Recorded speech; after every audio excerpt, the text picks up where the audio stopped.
Online classes में आपका स्वागत है। हम पढ़ रहे थे मानव तंत्र।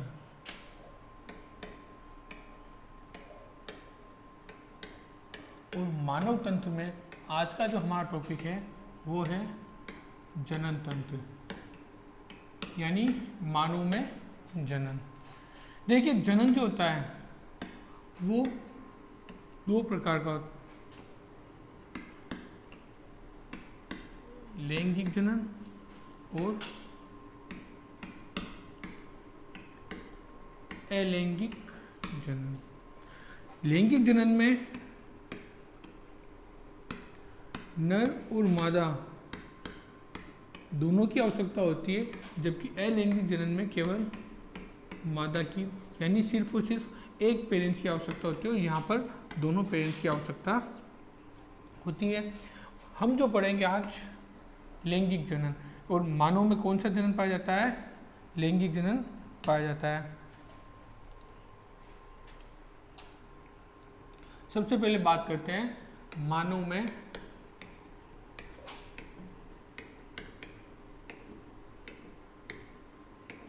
जनन की। इसमें सबसे पहले हम बात करते हैं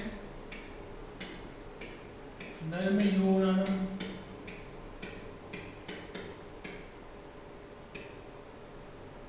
देखिए नर में जो यौनारंभ होता है वो होता है लगभग 13 से 15 वर्ष की आयु में।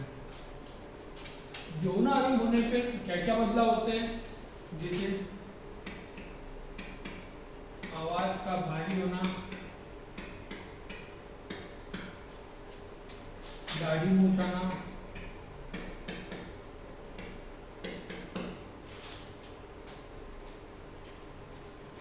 आवाज का भारी होना, दाढ़ी मूंछ आना, छलनांगों में बदलाव आना,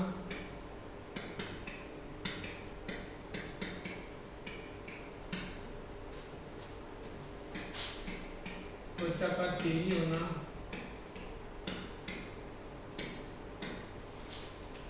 इसी तरह से जो मादा होती है, मादा में यौनारंभ कब होता है? देखिए, मादा में जो यौनारंभ होता है वो नर की अपेक्षा थोड़ा जल्दी हो जाता है। 11 से 13 वर्ष की आयु में भी इनमें यौनारंभ प्रारंभ हो जाता है। इसके लक्षण क्या क्या होते हैं? आवाज का पतली होना,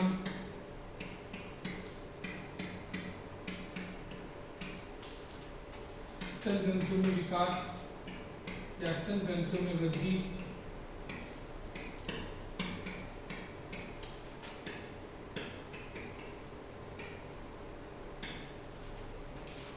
त्वचा का तेजी होना,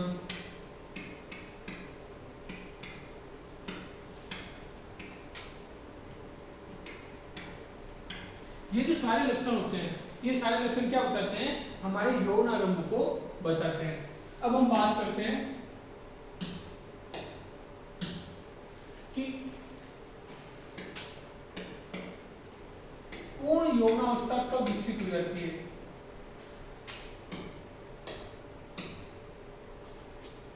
देखिए, लगभग 18 से 21 वर्ष की उम्र में जो लड़के और लड़कियां जो होती है लैंगिक रूप से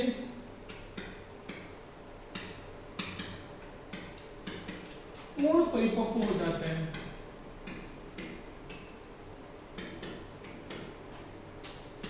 किस उम्र में पूर्ण परिपक्व हो जाते हैं? 18 से 21 वर्ष की उम्र में। अब हम बात करते हैं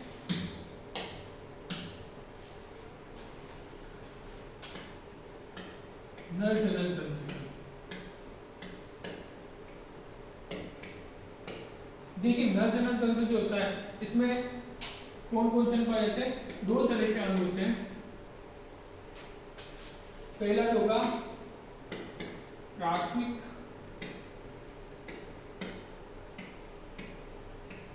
जनन अंग, जिसमें आता है वसन। दूसरे जो होते हैं द्वितीयक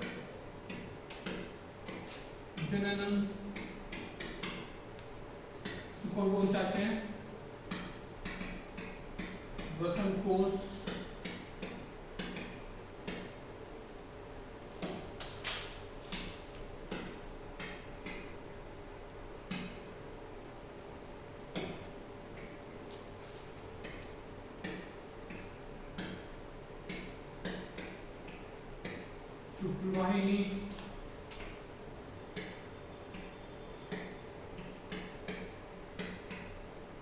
शुक्राशय,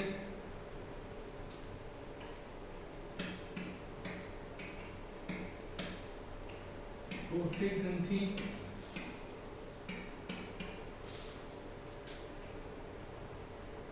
और मृत्युमार्गिया। ये सब कौन से अंग है? द्वितीयक जनन अंग है। अब इसमें इसकी संरचना देखेगा,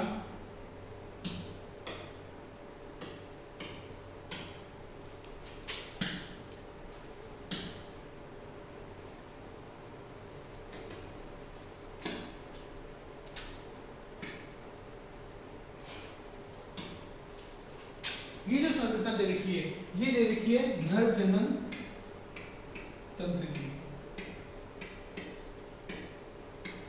अब देखिए इसमें कौन कौन सी संरचना है। सबसे पहले ये जो संरचना है, ये संरचना जो होती है, ये होती है वृषण। ये क्या करती है? शुक्राणुओं का निर्माण करती है। ये वृषण कहाँ स्थित होते हैं? वृषण कोश में।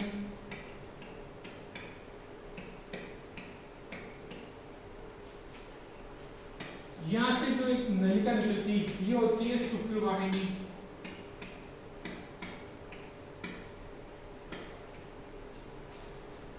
शुक्रवाहिनी जो होती है, ये शुक्राणु कहाँ लेके जाती है? शुक्राशय में।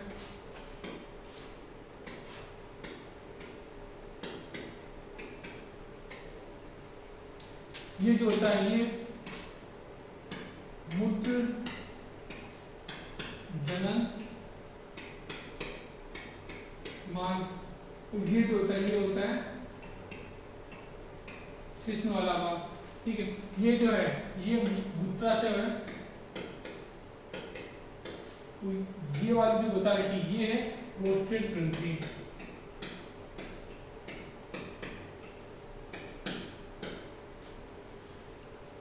ये जो है, ये नर जनन तंत्र के विभिन्न अंग हैं। अब इन अंगों के क्या क्या कार्य हैं, इन सारे कार्यों को देखते हैं हम लोग।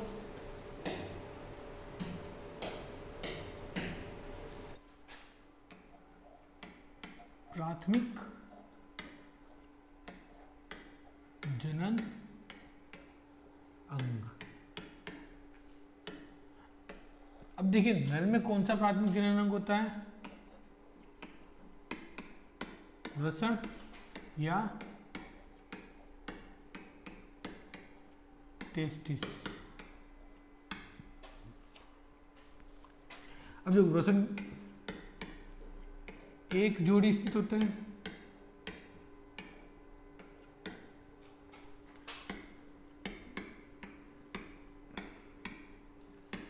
शरीर के बाहर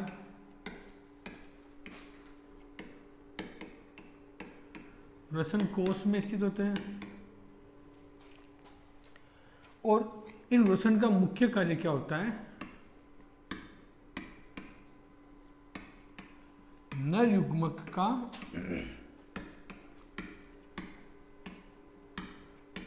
निर्माण करना, और साथ ही साथ वृषण जो होते हैं, ये अंतःस्रावी ग्रंथि की तरह भी कार्य करते हैं। और कौन से हार्मोन का स्राव करते हैं?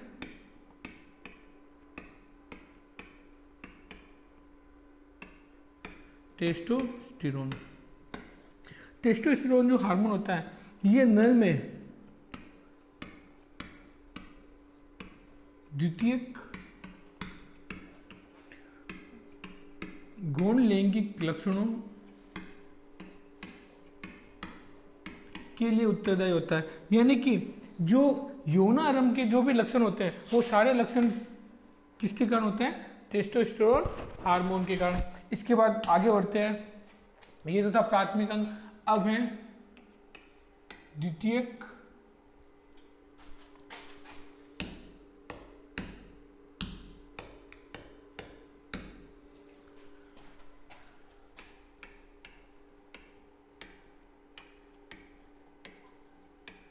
लैंगिक अंग।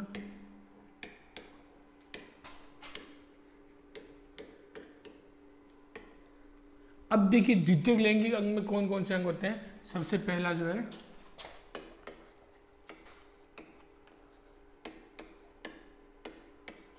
वृषण कोश। देखिए वृषण कोश का क्या कार्य होता है, ये इसके अंदर वृषण स्थित होते हैं और इसका मुख्य कार्य जो होता है ये वृषण का ताप नियंत्रण करता है। देखिए शुक्राणुओं का जो निर्माण होता है वो शरीर के तापमान पर नहीं होता है।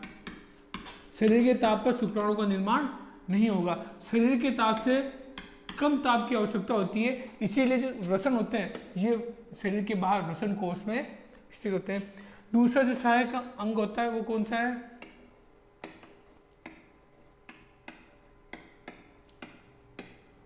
शुक्रवाहिनी। देखिए शुक्रवाहिनी जो होती है ये क्या करती है, शुक्राणुओं का परिवहन करती है।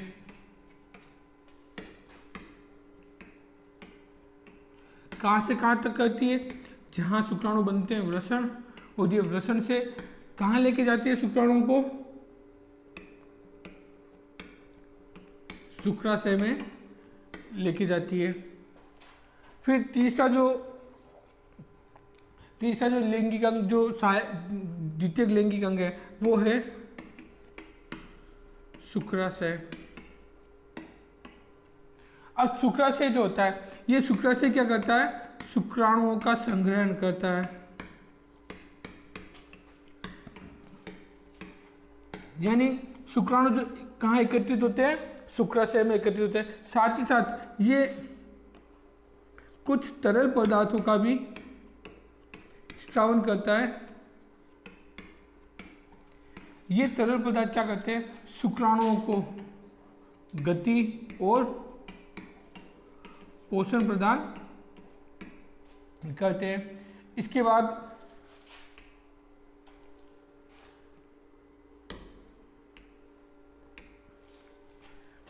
देखो तीन कौन कौन से हो गए थे, वृषण कोश, शुक्रवाहिनी, शुक्राशय। इसके बाद जो आता है वो होता है मूत्र मार्ग या जनन मार्ग। देखो इसी के साथ एक ग्रंथि जुड़ी होती है, प्रोस्टेट ग्रंथि, जो शुक्राशय और मूत्र जनन मार्ग के मध्य में होती है। अब ये क्या करता है, ये शुक्राणुओं को और साथ ही मूत्र को क्या करता है, शरीर से बाहर निकालने का मार्ग ये होता है। इसमें जो प्रोस्टेट ग्रंथि जो होती है, प्रोस्टेट ग्रंथि का जो स्त्राव होता है, ये स्त्राव क्या करता है, शुक्राणुओं को गतिशील बनाता है और उन्हें पोषण प्रदान करता है। इसके बाद जो अगला जो अंग है वो होता है शिश्न। शिश्न क्या करता है, शुक्राणुओं को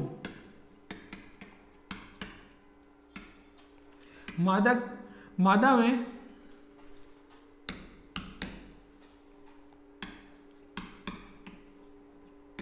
योनि तक पहुंचाने का एक माध्यम होता है। यानी जो शुक्राणु जो होते हैं उन्हें कहां पहुंचाया जाता है, योनि तक पहुंचाया जाता है। इसके बाद हम बात करते हैं, ये सारे थे नर के जनन अंग। अब बात करते हैं मादा जनन अंग।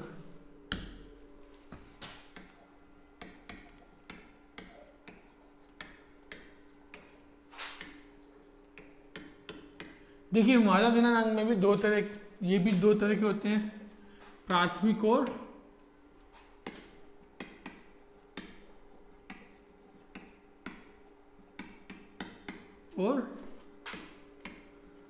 द्वितीयक अंग।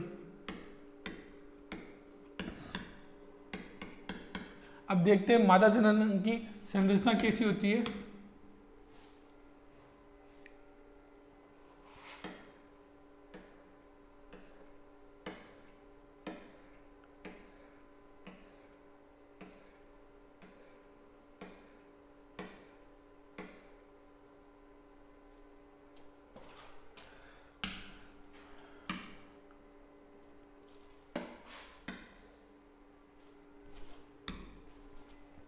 ये मादा जनन अंग है, इसमें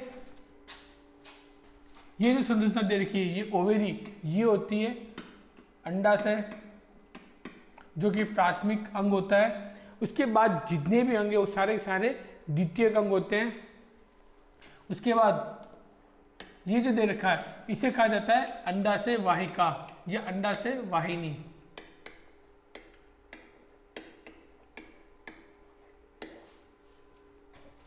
अंडाशय वाहिनी जो होती है ये खुलती है गर्भाशय में।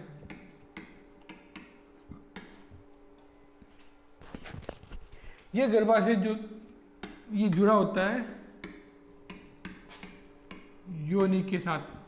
तो ये जो अंग है ये सारे कौन से अंग हैं? मादा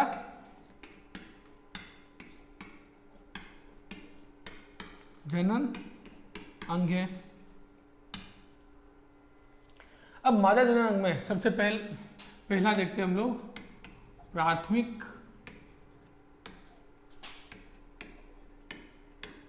जनन अंग कौन सा होता है?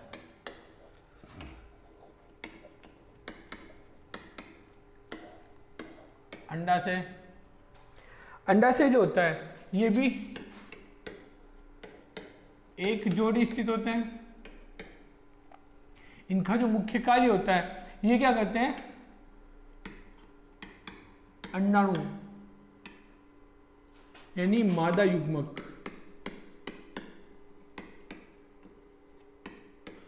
का निर्माण करते हैं।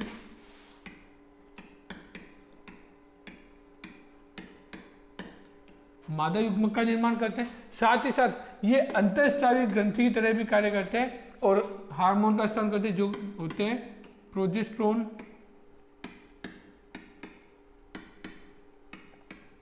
और एस्ट्रोजन। प्रोजेस्टेरोन जो हार्मोन होता है ये मादा के अंदर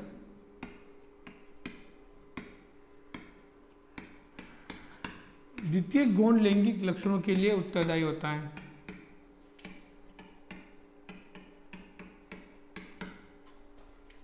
उसके बाद जो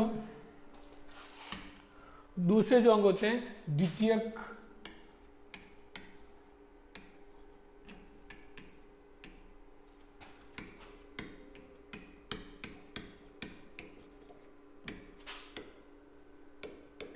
लैंगिक अंग। द्वितीयक लैंगिक अंग में पहला जो होता है वो होता है अंडुवाहिनी। देखिए अंडुवाहिनी क्या करती है? अंडुवाहिनी जो होती है ये अंडाणु के परिवहन के लिए मार्ग प्रदान करती है। ये अंडाणु का परिवहन कहां से कहां तक करती है? अंडाशय से गर्भाशय तक ये अंडाणु का परिवहन करती है। साथ ही साथ इसका एक महत्वपूर्ण कार्य ये होता है कि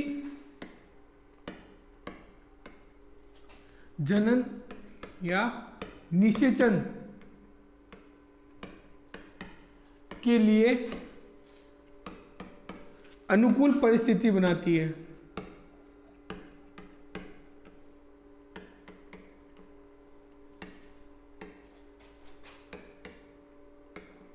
यानी जो निषेचन की क्रिया होती है वो किसके अंदर होती है? अंडवाहिनी के अंदर होती है। अंडवाहिनी के बाद जो वो होता है गर्भाशय।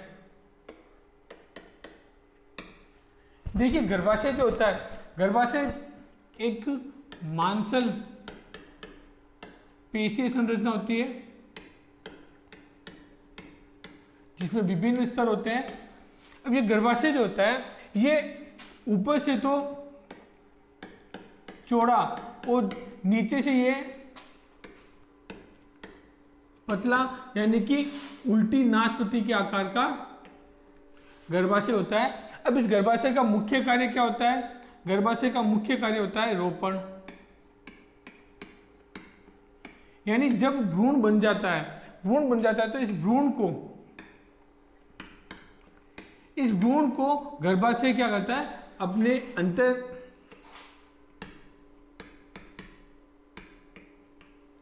अंतःस्तर में रोपित कर देता है, जहां भ्रूण का क्या होता है? विकास होता है। भ्रूण का विकास कहाँ पे होगा? गर्भाशय के अंदर। अगला जो अंग है वो है योनि। देखो योनि जो होता है ये रजोधर्म स्राव का मार्ग होता है, साथ ही साथ प्रसव मार्ग भी होता है। और योनि के अंदर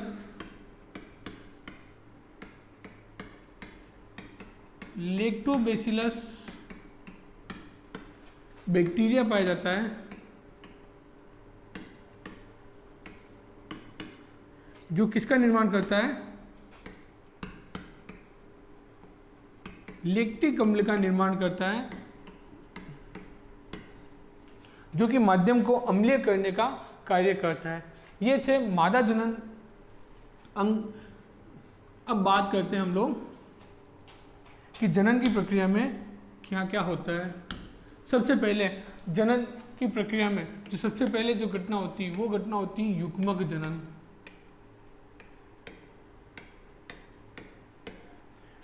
कौन सी घटना होगी? युग्मक जनन। युग्मक जनन क्या होता है? नर युग्मक व मादा युग्मक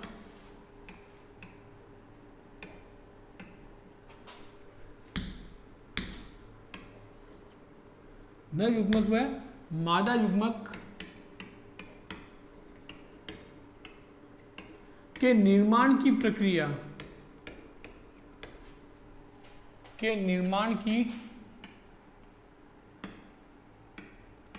क्या कहलाती है?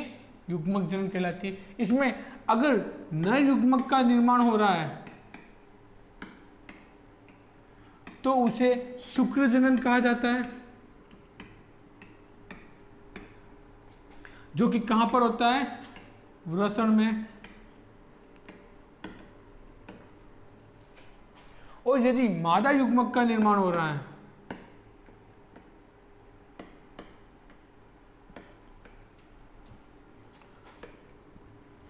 तो उसे अंडाणु जनन कहा जाता है। और ये कहां पे होता है? अंडाशय में। ये जो थे युग्मक जनन। उसके बाद जो होता है वो होता है निषेचन।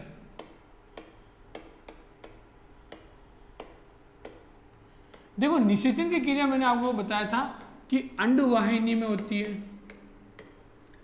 होता क्या है? नर युग्मक क्या है? शुक्राणु। और मादा युग्मक जो कि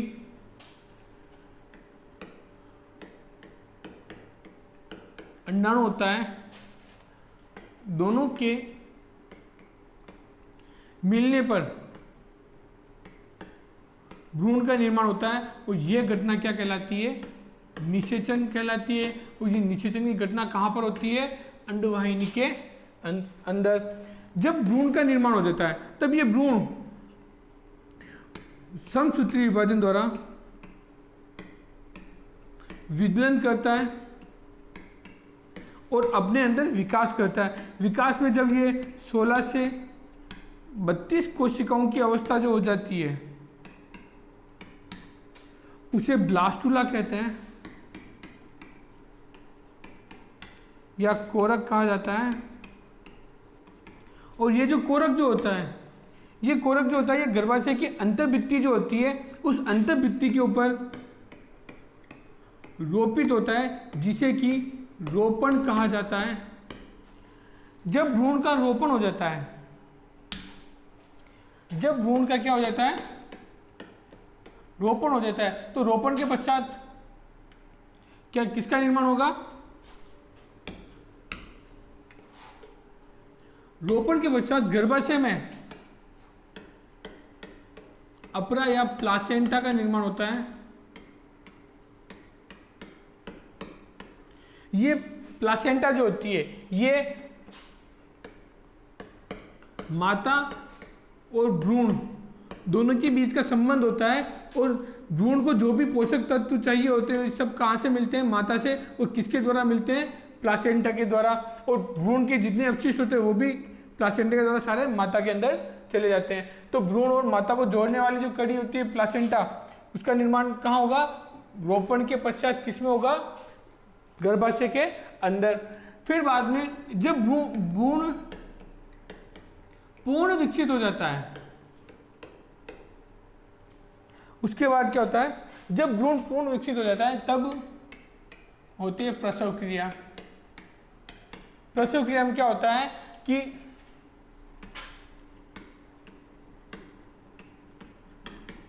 विकसित भ्रूण का प्रसव मार्ग द्वारा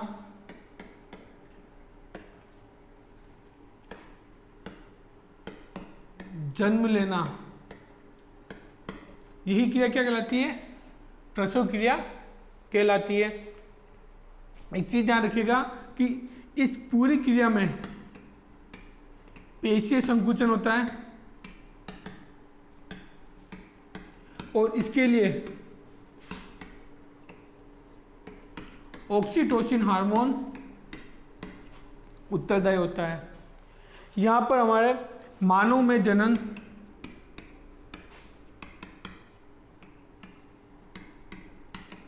तंत्र समाप्त हुआ। धन्यवाद।